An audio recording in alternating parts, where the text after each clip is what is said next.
राजनीति के साथ, समाज के साथ, संस्कृति के साथ आर्य समाजी भी रहे, ये भी उनका है। और जहां जहां अपनी बातों को लड़ना अड़ना, उस सारे इमरजेंसी में भी उन्होंने जेल भी देखी, उसके बाद जनता पार्टी की सरकार में काम किया और बाद में जब सूचना मंत्री बने तब से उनके 63 के आसपास उनके, जब वो सूचना मंत्री थे तो पत्रकारों से बड़े संबंध होने लगे, तो उससे भी नीलम संजीव रेड्डी तब से उनसे दुखी थे।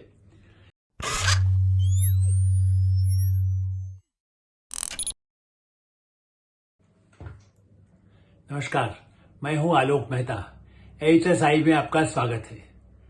भारत रत्न, ये ऐतिहासिक निर्णय, एक साथ 5 लोगों को इस वर्ष भारत रत्न होगा। लाल कृष्ण आडवाणी जी की चर्चा हम कर चुके, कर्पूरी ठाकुर जी की चर्चा कर चुके, उनको मिला, और अब भारत के राष्ट्रपति की तरफ से वैसे घोषणा हुई, लेकिन प्रधानमंत्री नरेंद्र मोदी ने स्वयं सबसे पहले सोशल मीडिया पर, एक्स पर यह घोषणा की कि पूर्व प्रधानमंत्री चरण सिंह, पूर्व प्रधानमंत्री नरसिंह राव और कृषि वैज्ञानिक MS स्वामीनाथन को भारत रत्न दिया जाएगा। ये एक महत्वपूर्ण और राजनीतिक फैसला है।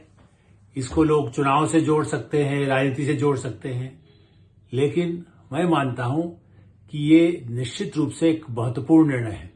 इस कड़ी में राजनीति से ऊपर उठ करके भी सोचा जाना चाहिए। कर्पूरी ठाकुर की चर्चा हो चुकी है, हम लोग पहले भी बात किए हैं, हमने आपको अपने वीडियो में बताया था। इसी तरह से लाल कृष्ण आडवाणी जी को भी, क्योंकि इन सब लोगों से मैं मिलता भी रहा हूं, और चौधरी चरण सिंह से भी। जैसे कर्पूरी ठाकुर युग में ही मेरी चौधरी चरण सिंह से भी कई बार मुलाकातें हुई। जनता पार्टी के उठापटक घमासान में किसानों के वो मसीहा कह सकते हैं आप। जैसे कर्पूरी ठाकुर पिछड़ों, दलितों, गरीबों के नेता, ऐसे ही किसानों के लिए स्वतंत्रता के बाद उत्तर प्रदेश के नेता तो रहे, वो वहां कांग्रेस के नेता भी रहे। उस समय कांग्रेस छोड़ करके, विद्रोह करके एक तरह से उन्होंने संयुक्त सरकार बनाने का जब शुरुआत हुई थी, उसमें चौधरी चरण सिंह का नाम आता है। और इसीलिए ऐसा नहीं है कि मूलभूत रूप से वो गांधीवादी भी रहे। बहुत ही सादा जीवन चौधरी चरण सिंह का मैंने देखा। आप आश्चर्य करेंगे कि गृह मंत्री और उप प्रधानमंत्री होते हुए भी, ऐसे मैं उनसे पहले भी मिला हूं, लेकिन उसके बाद में जब वो गृह मंत्री और प्रधानमंत्री थे तो अपने कमरे वहां बुला करके बात करना है, और उस तरह से अपनी दाढ़ी बना रहे हैं, उस तरह अपने हाथों से ही बना रहे और बात कर रहे हैं वार्ड बेसिन के सामने। साधारण उस तरह के बंगले आजकल जैसे शीश महल होते हैं, जो गांधीवादी अन्ना आंदोलन से निकले लोग हैं, वैसे महल नहीं उनके। और उन्होंने अपनी बातचीत, और बार बार ये कहते तुम किसान के बारे में नहीं समझ सकते हो। हम कहते नहीं, हमारे परिवार के लोग रहे हैं किसान में, और उसके बाद हम तो दिल्ली आ गए, वो अलग बात है। तो इतना खुल करके बात करना, राजनीति के साथ, समाज के साथ, संस्कृति के साथ आर्य समाजी भी रहे, ये भी उनका है। और जहां जहां अपनी बातों को लड़ना अड़ना, उस सारे इमरजेंसी में भी उन्होंने जेल भी देखी, उसके बाद जनता पार्टी की सरकार में काम किया, और तब भी अपनी बातों पर दृढ़ रहते। गृह मंत्री के रूप में बड़े से बड़े यदि कहीं ऐसे कानून हैं, उसका उपयोग करके जो गड़बड़ किया है, इंदिरा गांधी को भी जेल भेजने के लिए उनका ही दबाव था, यदि कानून में उनके खिलाफ बनता है। और लेकिन ये ठीक है कि बाद में उन्हीं इंदिरा गांधी से सहयोग मिलने की बात आई, जब उन्होंने जनता पार्टी से विद्रोह किया। मैं उस समय भी उनके घर पर मौजूद था, कृष्ण मेनन मार्ग अब जो कहलाता है, वहां पर किस तरह से इंदिरा गांधी गई और बाकायदा झूले में बैठ करके उनके जन्मदिन पर भीष्म नारायण सिंह के हाथ उन्होंने फूल भेजा, तो चरण सिंह उसमें भी उदार हो गए। उनके साथ, उनके समर्थन से प्रधानमंत्री बनने का उनको फैसला हो गया। वो विद्रोह कर ही चुके, जनता पार्टी से अलग हो गए, और उनकी नाराजगी थी किसानों के लिए बहुत बड़ा। उसके पहले बहुत बड़ी रैली उन्होंने इंडिया गेट पर की थी, ऐतिहासिक रैली थी, उसमें गवाह हूं उस बात का।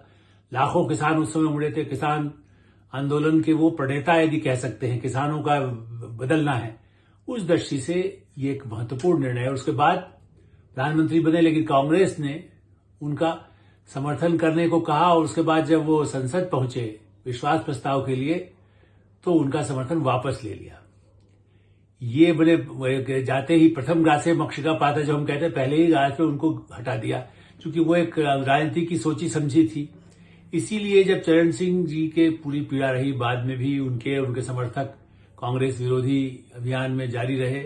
आज भी कांग्रेस से लड़ाई लड़ने में चाहे नीतीश कुमार हो, चाहे भारतीय जनता पार्टी हो, चाहे सोशलिस्ट नेता रहे हों, मुलायम सिंह यादव अब नहीं अखिलेश यादव हों, लेकिन अब अखिलेश यादव कांग्रेस से समझौता कर रहे हैं, लेकिन कांग्रेस से लड़ाई लड़ने वाले बहुत, लालू यादव ने भी कांग्रेस के खिलाफ ही लड़ करके आज वो भी कांग्रेस के साथ हो गए, जबकि वो सब नेता आए थे कांग्रेस से विरोध करके, चरण सिंह के ही शिष्य रहे। केसी त्यागी जो बहुत ही प्रखर नेता हैं, युवा नेता, उस समय से मैंने उनको देखा युवा नेता के रूप में, जब चरण सिंह के साथ जो जगजीवन राम को से टक्कर लेने के लिए केसी त्यागी जैसे नेता ही महत्वपूर्ण भूमिका निभाए। मैं उस पृष्ठभूमि में नहीं जाऊंगा, कई विवादास्पद मुद्दे भी उससे जुड़े हुए हैं, लेकिन हाँ ये सही है कि ऐसे लोगों ने समर्थन किया जो जड़ से जुड़े हुए थे, जमीन से जुड़े हुए थे, और इसलिए चरण सिंह जी को मिलना ये अपने आप में एक शुभ चिन्ह है।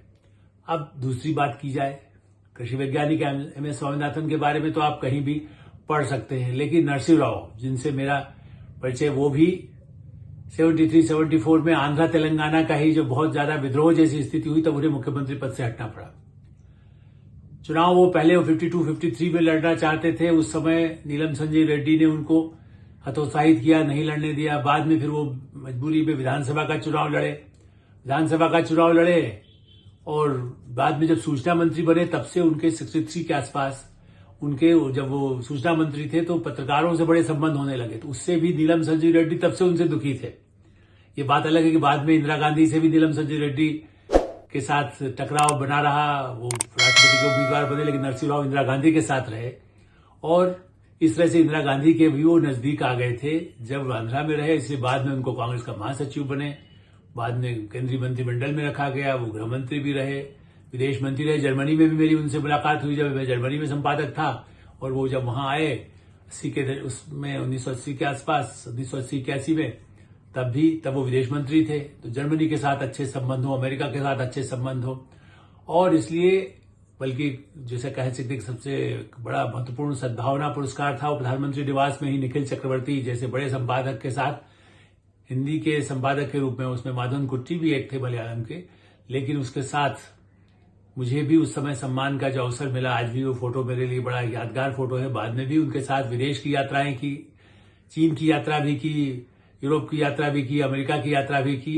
नरसिंह राव ने जिस तरह से आर्थिक नीति में बदलाव किए, ये उनका एक बहुत बड़ा योगदान भारतीय पूरी व्यवस्था के लिए, समाज के लिए, और आज जो आर्थिक प्रगति देख रहे हैं उसका श्रेय उनको देना चाहिए। अर्थशास्त्री के रूप में मनमोहन सिंह को उन्होंने वित्त मंत्री बनाया, लेकिन जो बेसिक पूरी राजनीतिक निर्णय होने की बात थी कि अर्थव्यवस्था को हम दूसरी दृष्टि से ले जाएंगे ताकि भारत प्रगति कर सके। चीन के साथ भी संबंध अच्छे हों, लेकिन अमेरिका के साथ भी अच्छे हो, यूरोप के साथ भी अच्छे हो, मुस्लिम देशों के साथ भी अच्छे हो। इस दृष्टि से उनको भारत रत्न दिया जाना, भारत के आज इसको हमेशा प्रधानमंत्री नरेंद्र मोदी हमेशा उसकी चर्चा करते रहे हैं कि उनके योगदान को, बल्कि आप देखिए कि उनको एक बार इंदिरा गांधी ने इस बात पर भी टोका था जब इंदिरा गांधी के साथ वो काम कर रहे थे, आप साधु संतों से बहुत मिलते हैं, तो उन्होंने कहा मैं साधु संतों से तो मिलता हूं और किसी अपराधी के लोगों से तो नहीं मिलता हूं। वो भी मैंने अपनी पुस्तक में, जब उनके इंटरव्यूज को मैंने रिकॉर्ड जहां किया हुआ, और जब मैंने उनके इंटरव्यू किए तो उन्होंने कहा कि आर्थिक नीति जो है वो गरीबों के खिलाफ नहीं है, इसका फायदा ही अल्टीमेटली मिलने वाला है, और आज हम देख रहे हैं उसी का फायदा मिल रहा है। तब भी हमने सवाल उठाए थे, क्योंकि तो समाजवादी एक दौर चला हुआ था, उनका विरोध भी इस बात पर होता था, कांग्रेस में ही इस बात का विरोध था कि वो ऐसी आर्थिक नीतियां ला रहे हैं जो पहले की नीतियों से डिफरेंट है। तब भी उन्होंने हमेशा ये सोचा, और इसीलिए मंदिर वाले मुद्दे पर भी उनका नरम रुख था, अयोध्या के मंदिर को लेके। और जो विवादास्पद ढांचा अयोध्या में गिरा, उस समय कांग्रेस पार्टी के लोगों ने यही दोष लगाया कि उन्होंने कोई ऐसी सैनिक कार्रवाई नहीं की जिससे कि वो ढांचा गिर गया। ये ठीक है कि उसके बाद कल्याण सिंह की सरकार गिरी, कुछ उनका तो यही कहना था कि मुझे धोखा दिया गया, मुझे कहा गया था कि ऐसा नहीं गिरेगी, लेकिन फिर भी उन्होंने कोई ऐसी सैनिक कार्रवाई नहीं की जैसे कि उससे पहले 1990 में मुलायम सिंह यादव की सरकार ने किया था और गोलियां चली थी। वो नहीं चाहते थे कि अयोध्या में गोली चले, और खुद भी वो भी एक बहुत ही धार्मिक, आध्यात्मिक, कई 11 भाषाओं के ज्ञाता थे, देश विदेश की भाषाओं का उनको ज्ञान था, अच्छे पढ़े लिखने वाले थे। अपनी आत्मकथा उन्होंने, उसको आत्मकथा नहीं कहते हैं, इनसाइडर करके उन्होंने अपनी खुद बहुत से उपन्यास के रूप में लिखा, लेकिन बहुत सी बातें थी जो हमसे भी कहते थे, और जो बड़े संपादक ऐसे रहे हमसे भी पढ़े पुराने संपादक, उनके साथ वो शेयर करते थे, उसकी कॉपी देते थे, उनसे चर्चा करते थे, और जब हमने भी उनसे कहा था कि आप और जो पार्टी में धोखा दिया गया या और नेताओं ने धोखा दिया उस पर लिखिए, तो कहा मैं लिख रहा हूं लेकिन मैं जिए रहते उसको आपको नहीं दूंगा। तो सत्ता में, और जैसा मैंने कहा, मैंने एक पुस्तक लिखी राव के बाद कौन, उसके बाद जो 93 में जो प्रधानमंत्री थे उसमें कई नाम दिए गए थे कि उसके बाद वो हो सकते हैं। तो उन्होंने कहा अरे आपके मित्रों को क्या ज्यादा जल्दी है, वो क्यों आप ये सब लिखते चलिए और वो किताब लिखी। उन्होंने लाल किले पर कोई कार्यक्रम था बड़ा, लाल किले के 15 अगस्त का नहीं, दूसरे का, आज भी मेरे पास वो कतरन प्रकाशक की रखी हुई है, जिसने कहा वहां पर उन्होंने भाषण दिया और कहा कि राव के बाद कौन जैसी और किताबें लिखी जाए। तो ऐसे नेता भारत के देश में जिन्होंने उदारता के साथ वो पत्रकारों का सम्मान, लेखन पढ़ना, खुद साहित्य और संस्कृति के उपासक, ज्ञानपीठ के भी वो प्रमुख रहे, कई पुरस्कार ज्ञानपीठ के देने में उन्होंने मतलब ट्रस्ट के नाते वो खुद उपस्थित होते थे। इस दृष्टि से ऐसे महान व्यक्तित्व को राजनीति से परे हट करके कृषि वैज्ञानिक हों, किसान विज्ञान जो नारा है प्रधानमंत्री नरेंद्र मोदी का गरीबों के साथ, उस दृष्टि से भारत रत्न दिया जाना, वैज्ञानिक के साथ दो महान राजनेताओं को आजादी के बाद जिन्होंने किसानों के लिए, गरीबों के लिए, आर्थिक सामाजिक बदलाव के लिए महत्वपूर्ण योगदान दिया, हम उनको याद करते हैं, उनको भी नमन करते हैं और प्रधानमंत्री नरेंद्र मोदी के इस कदम का स्वागत करते हुए कहते हैं कि एक अच्छी पहल है, इसे राजनीति देखने वाले देखें, लेकिन ये इतिहास में एक सुनहरे अक्षरों में भारत रत्न के ये पुरस्कार माने जाएंगे। HSI को हम यही विराम देते हैं। आप हमारे इस YouTube चैनल को सब्सक्राइब करें, अपने मित्रों को भेजें, फॉरवर्ड करें, लाइक करें और आपकी जो राय हो उससे हमें अवश्य अवगत कराएं। धन्यवाद, नमस्कार।